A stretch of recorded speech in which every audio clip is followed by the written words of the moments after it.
So after spending some time with this, the Presonus PD70, I can comfortably say that I have changed my mind. Let's take a look at why.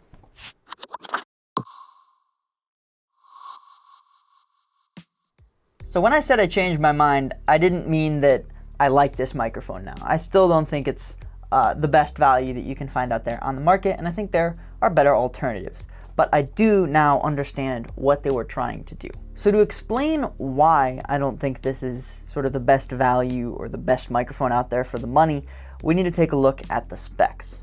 So let's start things off with the body. We talked about this a little bit in the review, but after putting it on a boom stand and using it on Discord, and really just in all of my day-to-day audio activities for the last week or so, I've been pretty impressed. The hinge is very smooth. I never had situations where the back or front of the microphone was sagging at all. And it wasn't so heavy that my stand kept sort of tipping over or my springs weren't able to hold the microphone up. That said, there was one sort of smaller thing about the microphone that bothered me, and that's the positioning of the XLR port. And while I get that they're kind of limited, they could only really put it on the bottom, it makes it impossible to really point the microphone straight at an object, whereas compared to something like the SM7B, where you have the XLR port on the grip of the microphone instead of on the body. All in all though, the body is not an issue with this microphone. It's really solid construction, and that's definitely a 5-star in my book. Now on to the specifications sort of listed on Presonus's website. It's a cardioid microphone. It has 1.6 millivolts per PA as far as sensitivity goes, and its frequency response is listed at 20 Hz to 20 kHz, but without actually taking a look at sort of what the plus or minus dB range on that is, that's generally a worthless measurement. So we'll take a look at that in just a moment. If you're using older equipment, the output impedance of this is 350 ohms, so it's quite high, pretty similar to the Rode Pod mic, which I believe is 320 ohms, but much higher than the SM7B at 150 ohms. Now moving on to our testing, we didn't get quite so rosy numbers. Now, as far as self-noise goes, you're good. It doesn't have any self-noise because it is a dynamic microphone. There's no amplification occurring within the body. That said, it does have a pretty low output volume. We had to really crank this up on our audio interface, so if you have a softer voice or you're not going to be really right up on the microphone, you're pretty much going to need something like a cloud lifter to boost the gain of the microphone.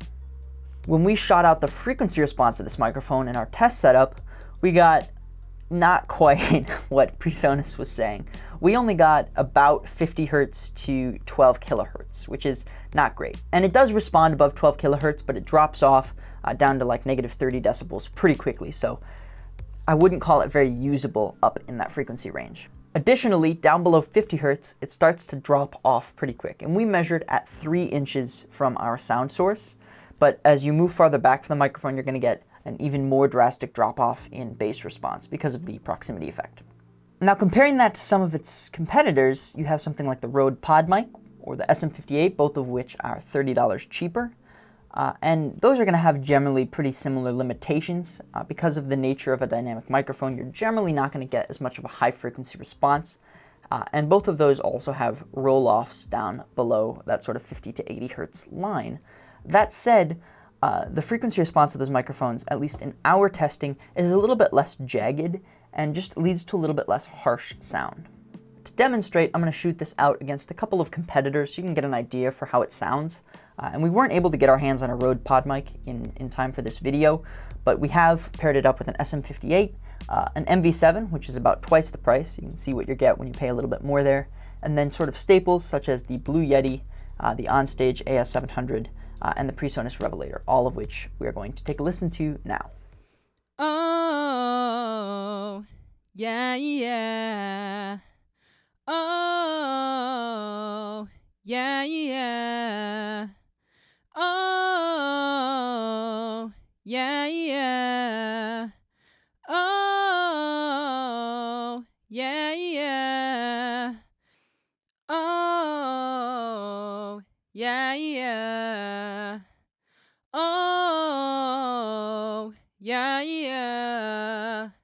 Oh, yeah, yeah. Oh, yeah, yeah.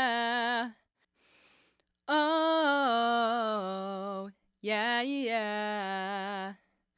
Oh, yeah, yeah.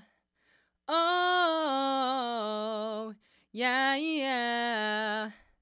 Oh, yeah, yeah.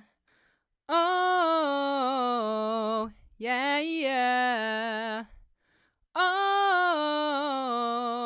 yeah, yeah. Oh, yeah, yeah. Oh, yeah, yeah.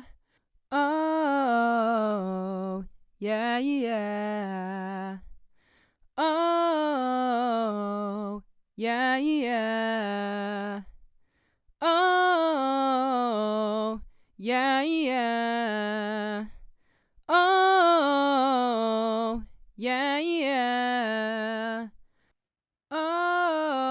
Oh, yeah, yeah.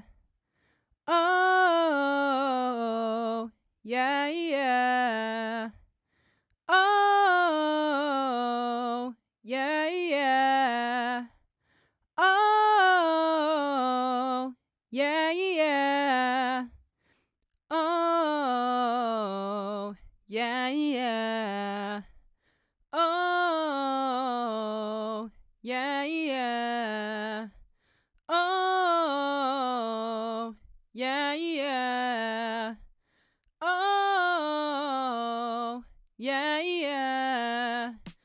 Listening to those audio examples back, I wasn't super impressed. With something like the SM58, I think had a generally more pleasing sound. It may have had a little bit less on the high end though, but I don't think that's necessarily a bad thing, as I talked about in the unboxing.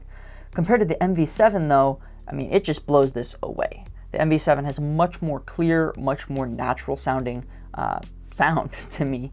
And obviously with the condenser microphones that we shot it out against, those are going to have a lot more high frequencies in them, and generally going to have a lot more flat frequency response or less colored frequency response than a dynamic microphone, at least especially in this price range.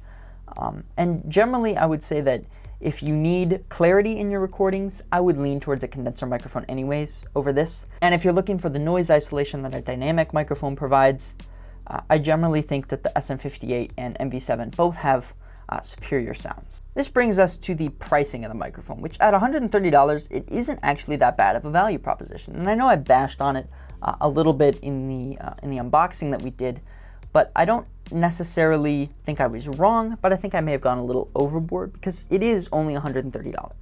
If you're looking for a microphone to record things at home and you want something that's more versatile, you're going to be recording snare drum, electric guitars, and a bunch of different instruments.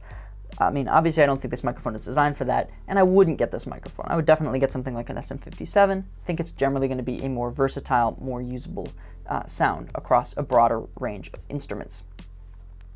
That said, if you're looking for something to stream or podcast, and you need something that's going to have a lot of noise rejection, so if you have something like a clicking mechanical keyboard, or you're in a room that's untreated, while I think that the Rode PodMic generally is a better sounding microphone, you're not going to go super wrong with this microphone. I mean, it is only $130.